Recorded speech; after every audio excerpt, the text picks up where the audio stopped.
Hong Kong, CNN. There is a new brand of diplomacy taking hold in Beijing and its chief architects have a suitably fierce nickname to match their aggressive style. They are the Wolf Warriors. It's a phrase that is now used widely in Chinese state-run media as well as Western publications, and it was made clear last weekend that its proponents have the full support of the country's top diplomat. Speaking at a press conference in Beijing Sunday, Foreign Minister Wang Yi said that China would now push back against deliberate insults. We never pick a fight or bully others. But we have principles and guts. We will push back against any deliberate insult, resolutely defend our national honor and dignity, and we will refute all groundless slander with facts, said Wang, responding to a question from CNN. But what is Wolf Warrior diplomacy? What does the name mean and where did it originate? The Wolf Warriors represent a completely different type of diplomat to the famously bland Chinese foreign representatives of the past few decades. Instead of long, verbose statements, these Chinese officials are taking to Twitter and other social media platforms to hit back directly at any criticism of China or the ruling Communist Party. Wolf Warrior is actually the title of a hugely successful series of patriotic action films in China, featuring Rambo-like protagonists who fight enemies at home and abroad to defend Chinese interests. The first film was released in 2015 and made more than $76 million (545 million yuan) at the box office. It quickly spawned a sequel that became China's highest-grossing film at the time when it was released in 2017. Wolf Warrior 2 was based around a squad of People's Liberation Army soldiers sent into an African country to rescue Chinese civilians. The film's tagline was, "Even though 1,000 miles away, anyone who affronts China will pay."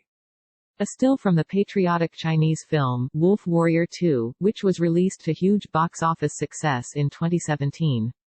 An early comparison between the film series and China's diplomats came in July 2019, when Zhao Lijian, then a counselor at the Chinese embassy in Pakistan, began to hit back hard against the U.S. government on Twitter.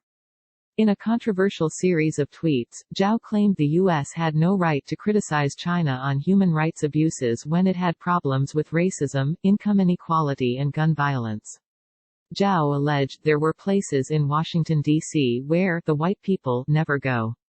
It provoked a furious reaction from former U.S. President Barack Obama's national security advisor Susan Rice, who called Zhao a racist disgrace.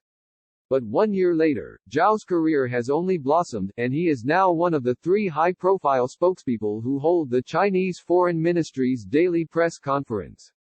Not only that, but Chinese diplomats across the world have begun to mirror Zhao's aggressive tactics on Twitter, a platform long banned in China. Zhao's boss Hua Chunying, Director General of the Foreign Ministry's Department of Information, has frequently lashed out at critics on her Twitter account, which she only opened in October 2019 and now boasts almost 500,000 followers. Some politicians ignore the basic facts and make up countless lies and conspiracy theories concerning China, Hua said on May 24 amid deteriorating relations between the U.S. and China over the coronavirus pandemic. China's ambassador to the UK Liu Xiaoming has been another keen wolf warrior, regularly using Twitter to hit back against critics of Beijing in Europe. Speaking to state media on Monday, Liu said that the term wolf warrior was a misunderstanding of China's foreign policy, which he said was an independent foreign policy of peace, but added sometimes a strong hand was needed.